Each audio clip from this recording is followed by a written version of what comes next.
At the heart of pretty much every society, there's this fundamental tension we're always dealing with. Should we be focused on making our economy as massive and powerful as possible, or should we focus on making sure everyone gets a fair piece of it? It's that classic tug of war between efficiency and fairness. And believe it or not, economists have some really cool and kind of surprising ways to model this. So let's dive in. And really, this is the question that sits under almost every single political debate out there. Do we go all in on growing the biggest economic pie imaginable, no matter how unevenly it's sliced? Or do we make the way we divide that pie the top priority, even if it means the whole thing gets a little smaller? A bigger pie or a fair slice? That's the core conflict we're going to get into.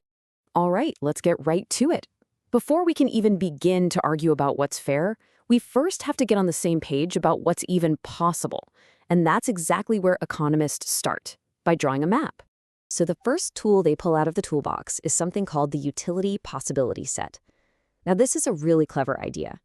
Instead of talking about stuff like money or cars, the utility possibility set, or UPS, maps out every single possible societal outcome in terms of pure human well-being, what economists call utility. Okay, so how do they actually build this map? Well, it's basically a two-step process. First, you figure out every conceivable way a society could hand out its stuff, its resources. Then, for each one of those possibilities, you calculate how much utility, or well-being, it creates for every single person. You plot all those points and voila, you have your map of what's possible. And this is where that idea of welfare trade-offs really comes to life. Honestly, the best way to picture this utility possibility set is as a map of a mountain range. It shows you every possible outcome, every single place your society could stand in terms of its collective well-being. And on this mountain map, the most important feature is that highest ridgeline. Economists have a name for it, the Pareto frontier. Any point along this ridge is considered efficient, and what that means is simple. There's no waste. From any spot on that line, the only way to make one person happier is to make someone else less happy. But here is the massive catch. That ridge is long. There are tons, maybe infinite, efficient spots to be.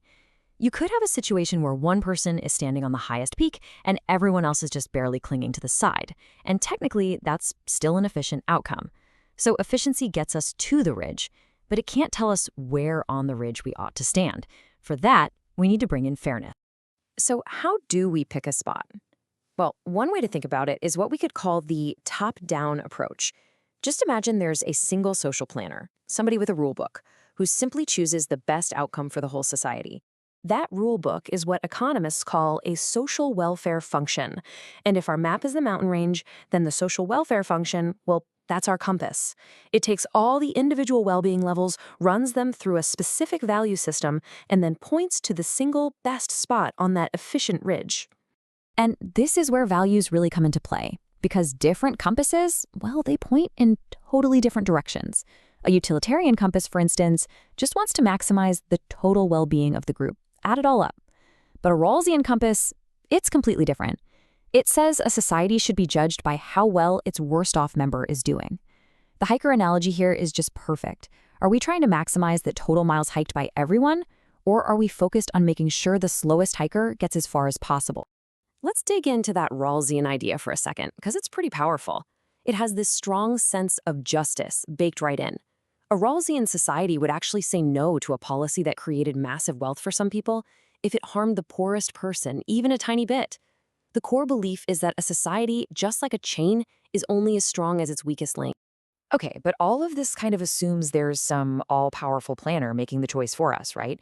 What happens in the real world, where we all have to figure it out and come to an agreement on our own? Well, that brings us to a completely different way of finding a fair outcome.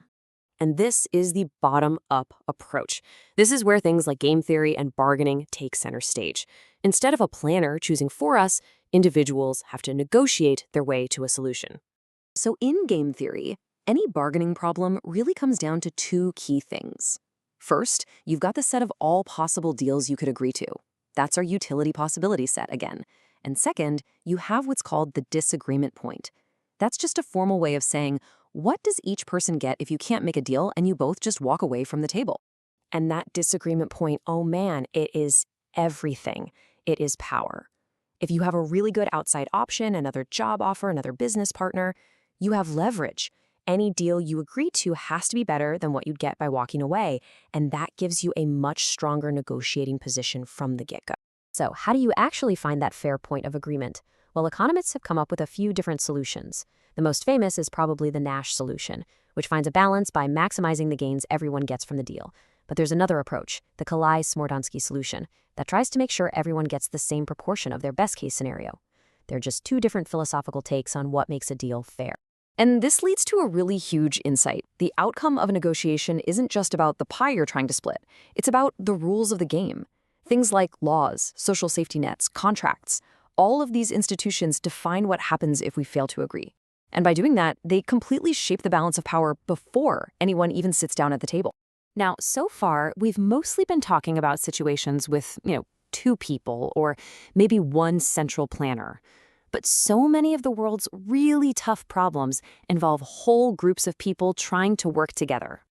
I mean, think about a group of farmers creating a co-op to sell their goods, or a bunch of countries trying to share the water from a river. The total value that gets created depends entirely on who decides to join the team. So, how do you divide the rewards fairly when everyone's contribution is all tangled up together? This is where another really elegant tool called the Shapley value comes in. The core idea is actually pretty simple. Your fair share should be equal to your average contribution. In other words, if you look at all the possible ways things could have played out, what value did you, on average, actually add to the group? And this isn't just theory. It's used today to figure out everything from airport landing fees to a pro athlete's contribution to their team's win.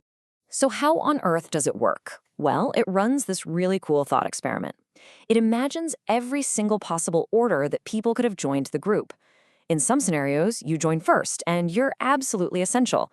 In others, you join last, and you just add the final touch. The Shapley value calculates your specific contribution in every single one of those scenarios, and then it just takes the average.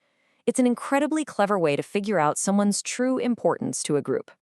And what makes the Shapley value so compelling is that it's the only solution that satisfies a few really basic, common-sense ideas about fairness. For example, it makes sure the whole pie gets divided up, no leftovers. It guarantees that if two people contribute the exact same amount, they get the exact same reward. And it says if you add zero value, well, you get zero back. Because it follows these simple, intuitive rules, it has a really strong claim to being a uniquely fair way to split the gains. So, from social welfare functions to strategic bargaining to the Shapley value, economists have given us this incredibly precise language to talk about and model fairness. These are really powerful tools that can help resolve conflicts and even shape policy. But they also leave us with a pretty deep question. Can any formula, no matter how elegant, ever truly capture the full, messy human meaning of justice?